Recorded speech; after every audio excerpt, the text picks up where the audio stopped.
PCOS berhasil hamil hanya dalam 1 bulan. Buat kalian yang ingin garis 2 seperti aku, tonton video ini sampai selesai ya. Siapa tahu video ini bisa jadi referensi buat profil kalian. Perkenalkan, namaku Aisyah, mantan pejuang garis 2 dengan riwayat PCOS, gangguan hormon, dan haid tidak teratur. Kali ini aku mau sharing terkait dengan profil aku dulu yang berhasil hamil tanpa obat.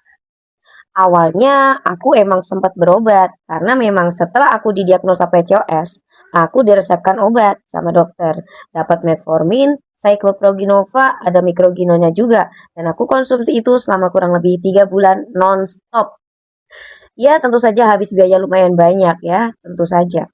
Tapi belum ada hasil waktu itu karena memang aku hanya memanfaatkan obatnya saja. Aku tidak mengoptimalkan obat tersebut. Jadi aku hanya mengandalkan minum obat, minum obat, minum obat. Tapi akhirnya gak ada hasil. Hingga pada akhirnya aku berhenti untuk konsumsi obat lagi dan aku tidak lanjut ke dokter. Karena biayanya juga mahal ya. Akhirnya aku memutuskan untuk promil mandiri dengan memperbaiki gaya hidup aku. Di bulan pertama, aku mulai dengan perbaiki pola makan, ya, pola tidur, dan juga olahraga tentunya. Nah, untuk pola makan pun, aku masih mengkonsumsi yang namanya nasi. Tapi nasinya itu dikurangin porsinya dari biasanya. Dan aku perbanyak konsumsi makanan yang tinggi protein dan serat. Karena protein dan serat bisa bantu stabilkan hormon. Contoh dari protein yang aku konsumsi adalah ada dari tahu, tempe, ayam, telur, ikan, daging, ya, dan biji-bijian, kacang-kacangan, dan tentu saja tidak setiap hari makan telur rebus 2 butir, ya. Dan aku juga bukan tipe yang promilnya itu mengkonsumsi makanan kukus-kukusan sama rebus-rebusan. Karena aku juga ada asam lambung, aku nggak kuat kalau cuma makanan karena aku nggak kuat kalau aku makan yang direbus-rebus aja. Nah, terus kalau dari seratnya, aku itu dari sayuran ya sama buah. Untuk sayuran pun aku lebih spesifik ke sayuran warna hijau tua. Karena sayuran yang warnanya hijau tua itu banyak mengandung asam folat, zat besi, zinc, dan juga antioksidan yang bagus buat stabilin hormon. Contohnya ada bayam, brokoli, pokcoy, sawi, kangkung, kacang panjang, dan yang warna hijau-hijau lainnya. Untuk serat lainnya pun aku dari buah, ya. Buah pun tidak harus alpukat, tidak harus buah naga setiap hari. Semua buah itu bagus, ya. Aku lebih sering makan pisang karena pisang itu bisa mengganjal ketika aku lapar. Karena yang namanya PCOS itu gampang lapar, ya. Jadi perlu buah yang bisa dikonsumsi, ya, untuk bisa menahan lapar. Sebetulnya buah itu bagus semuanya kecuali yang tinggi gula ya. Buah yang tinggi gula itu apa? Ada durian, nanas, nangka, mangga, kurma matang, kelengkeng, rambutan, dan anggur. Aku hindari itu. Nah, kalau makan juga harus disiplin ya. Tetap makan 3 kali sehari. Jangan sampai tidak makan, apalagi telat makan. Karena ketika kita makannya berantakan, hormon pun ikut berantakan. Kemudian untuk jadwal makan juga harus disiplin ya. Makan pagi ya di jam pagi, makan siang ya di siang hari, makan malam pun di makan malam hari ya. Dan kalau makan malam itu aku tidak lebih dari jam 7 malam. Soalnya kalau lebih dari jam 7 malam bisa memicu gula darah naik dan berat badan juga naik. Ketika gula darah naik, otomatis hormon berantakan. PCOS-nya kagak kelar-kelar gitu ya. Jadi makanlah sebelum jam 7 malam. Kemudian poin kedua yaitu perbaiki pola tidur. Tidur yang berkualitas bisa bantu stabilkan hormon. Tidurlah jam 10 atau jam 11 malam ya, jangan begadang. Dan kalau misalkan kalian shift malam bekerjanya, bisa diganti kok tidurnya di pagi hari atau siang hari atau sore harinya. Asalkan dalam 1 hari total minimal tidur 6 jam ya, jangan sampai kurang tidur. Karena yang namanya hormon itu bekerja ketika kita tidur. Kemudian yang ketiga, olahraga. Nah, di poin olahraga ini aku sebelumnya nggak tahu ya olahraga yang bagus itu gimana. Jadi bulan pertama aku masih jogging aja nih. Jogging ya seminggu 2 kali ya sampai full 1 bulan. Tapi ternyata tidak ada perubahan. Dan by the way aku pertama kali promil mandiri itu kondisiku lagi telat 2 bulan sebetulnya. Dan ditambah bulan pertama itu aku nggak head. Jadi 3 bulan aku nggak head. Alhasil apa? Di bulan kedua aku evaluasi. Nah, ini yang bikin aku berhasil adalah salah satunya evaluasi. Jadi aku punya prinsip bahwa ketika perilaku belum ada perubahan, itu pasti ada yang salah dan harus diperbaiki. Nah, contohnya itu tadi ya, bulan pertama aku jogging gak mempan. Akhirnya di bulan kedua aku cari tahulah olahraga yang harus dilakukan itu seperti apa. Ternyata olahraga yang benar itu durasinya 150 menit per minggu atau setara dengan 3 sampai 5 kali dalam seminggu. Lah di bulan pertama aku cuma 2 kali dalam seminggu, ya otomatis kurang optimal. Alhasil apa? Gagal kan? Gak head. Akhirnya di bulan kedua aku cari olahraga yang bisa aku lakukan secara intens, lebih sering ya, dan akhirnya ketemu yoga, Bun. Aku yoga setiap hari full 1 bulan dengan harapan bisa head. Ternyata sama aja. Gak keluar headnya. Akhirnya bulan ketiga aku putar otak lagi. Gimana caranya biar bisa haid tanpa obat? Karena sebelumnya aku itu biar bisa haid itu aku minum obat. Namanya itu Cyclobroginova. Jadi bentukannya kayak pil KB gini. Dan ini harganya luar biasa 400.000 di sini. Itu hanya untuk satu siklus ya. Dan tentu saja kalau sampai 3 bulan ya 1.200.000 lah udah bisa dibilang. Nah, akhirnya aku tidak minum obat kan. Jadi bulan ketiga aku cari cara supaya bisa haid. Akhirnya aku cari tahu olahraga apa sih yang cocok buat gangguan hormon. Ternyata olahraganya kardio. Kardio itu apa sih? Contohnya ada lari, renang, bersepeda, zumba, sama aerobik. Dan aku pilih aerobik supaya aku bisa olahraga di rumah, lihat di YouTube. Ya udah, aku aerobik tuh 2 hari sekali, lihat di YouTube dan durasi 15 menitan. Terus 1 minggu setelah aku rutin aerobik, akhirnya aku bisa berhasil haid, alhamdulillah. Dan akhirnya aku bulan ketiga berhasil haid. Hingga pada akhirnya bulan keempat aku mulai promil, mulai HB rutin di masa subur dan menerapkan pola hidup sehat di bulan ketiga itu tadi. Nah, apakah aku berhasil di bulan keempat? Jawabannya tidak. Aku bulan keempat head lagi. Tapi di sisi lain aku seneng. Soalnya apa? Soalnya aku headnya udah teratur guys. Bulan ketiga aku haid, bulan keempat aku haid lagi. Padahal sebelumnya pas aku masih lajang, bahkan aku haidnya pun 2 bulan sekali, 3 bulan sekali. Nah ini setelah aku menerapkan pola hidup sehat, aku berhasil haid teratur sebulan sekali. Alhasil tambah semangat dong promilnya. Di bulan kelima aku promil lagi. Dan evaluasi ya, karena di bulan keempatnya gagal. Kenapa bulan keempat gagal? Nah, aku cari tahu di situ. Kalau dilihat dari segi pola makan normal, pola tidur juga udah bener ya. Kemudian olahraga juga udah bener. Headnya pun udah teratur. Artinya apa? Hormonnya sudah mulai stabil, rambut rontok sudah mulai berkurang, jerawat hormon juga berkurang. Pokoknya tanda-tanda PCOS itu udah pada berkurang. Berarti artinya apa? Pola hidup sehatnya itu nggak perlu diutak-utik lagi. Yang dievaluasi apa? Berarti cara HB-nya. Itu. Ketika kita headnya sudah normal, berarti nggak perlu diutak-utik lagi tuh pola hidup sehatnya. Tinggal diganti atau diperbaiki gaya atau cara HB-nya. Oke, karena aku biasanya HB dengan suami itu malam-malam, HB itu hubungan badan ya. Nah, HB malam-malam akhirnya di bulan kelima aku pilih pagi-pagi. Jam 3 atau jam 4 atau jam 5 aku bangun sama suami untuk berhubungan. Tapi ternyata masih gagal lagi. Bulan kelima aku pun haid lagi. Di bulan keenam aku mulai promil lagi. Ya, aku pun cari tahu kenapa kok bulan kelima gagal. Padahal aku udah ikuti anjuran. HB pagi-pagi supaya apa? SP-nya suami, sperma suami itu jumlahnya lebih banyak daripada biasanya. Jadi peluang hamilnya makin tinggi. Tapi kenyataannya apa? Gagal. Karena apa? Karena ngantuk. Nah, kenapa kok ngantuk bakal malah bikin gagal?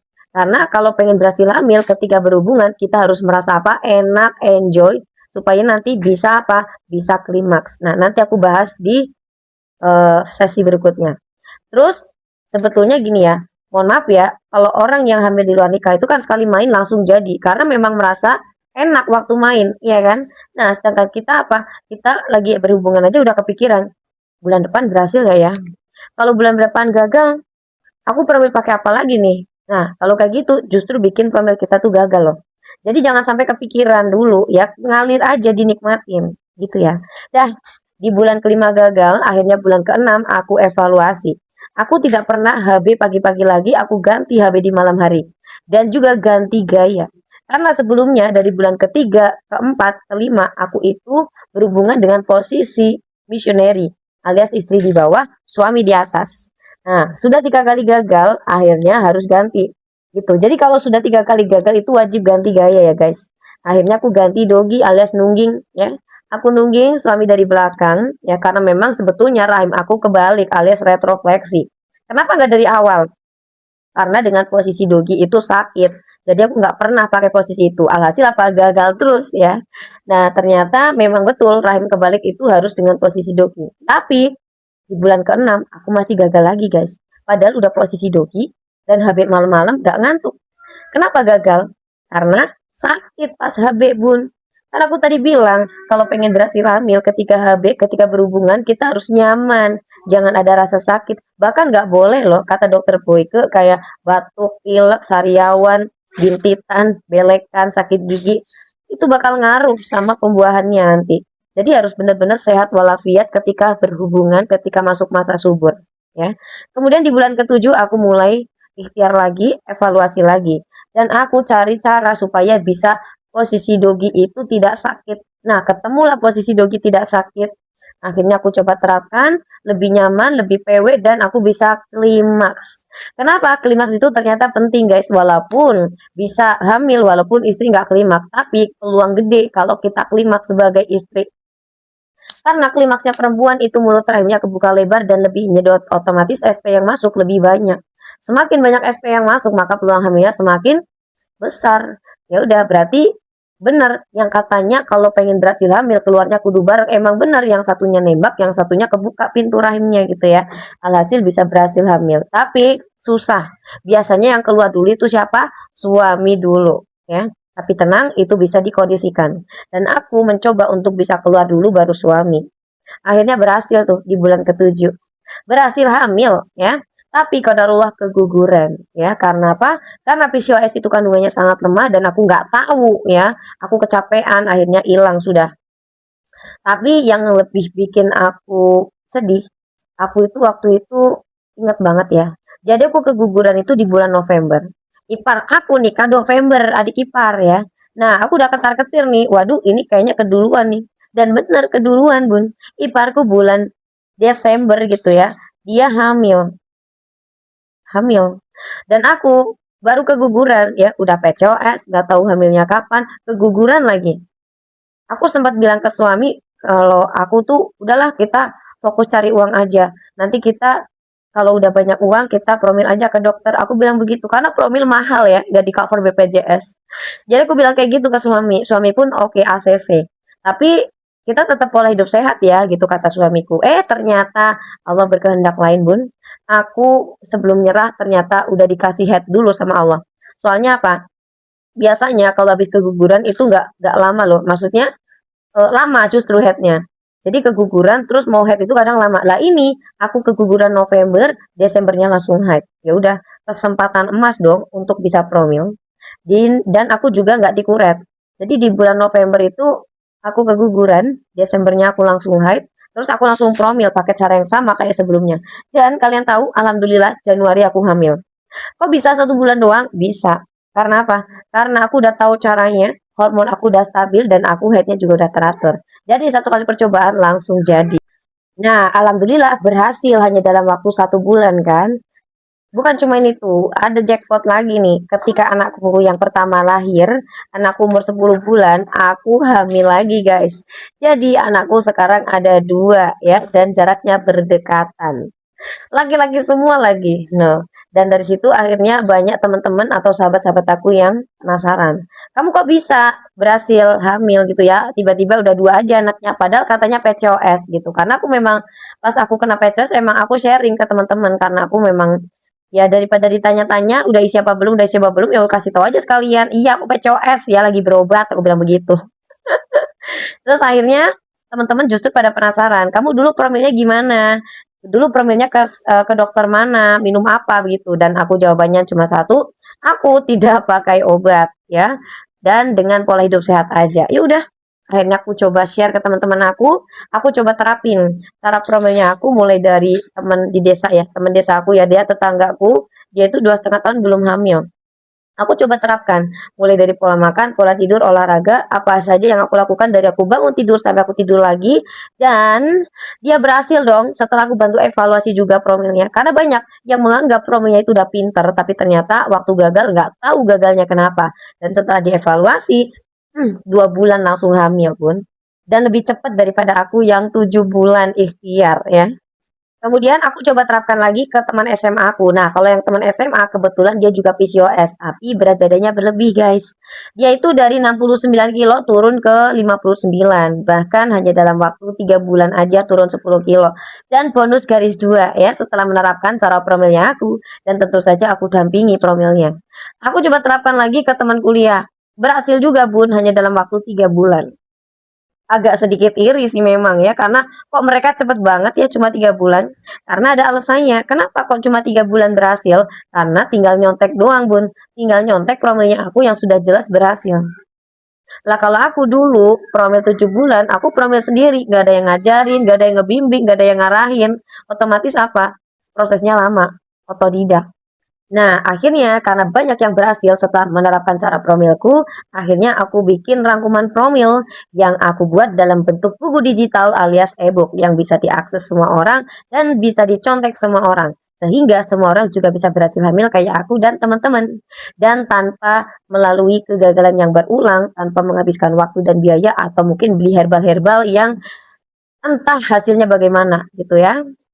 Dan alhamdulillah sudah banyak juga yang menerapkan cara promilku dan juga berhasil, bahkan rata-rata 1 sampai 3 bulan, asalkan bisa konsisten, hasilnya pun akan maksimal.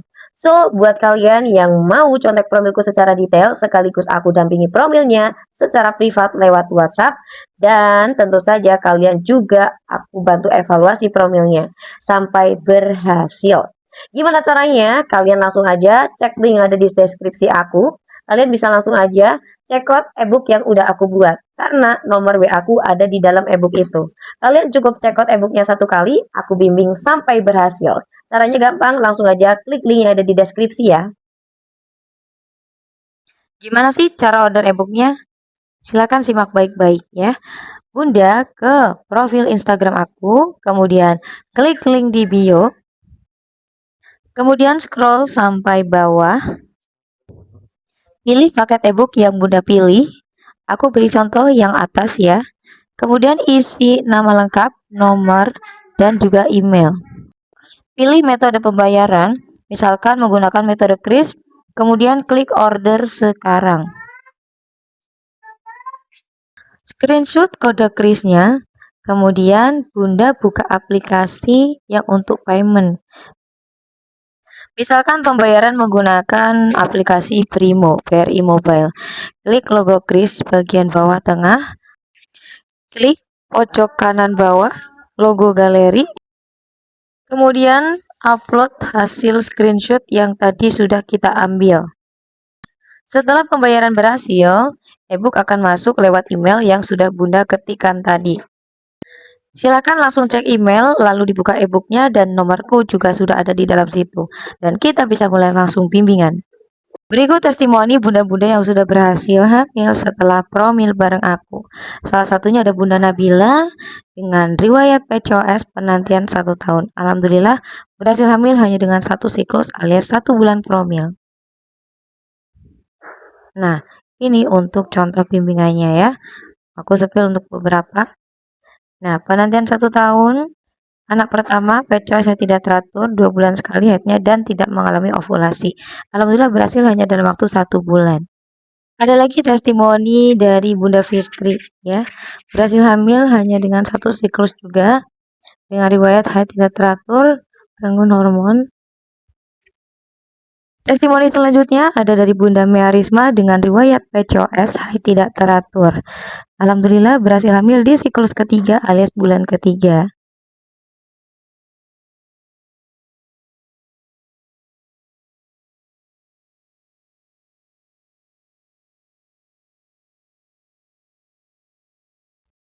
Alhamdulillah berhasil dengan penantian 13 tahun, riwayat PCOS haid tidak teratur, promil alami tanpa obat.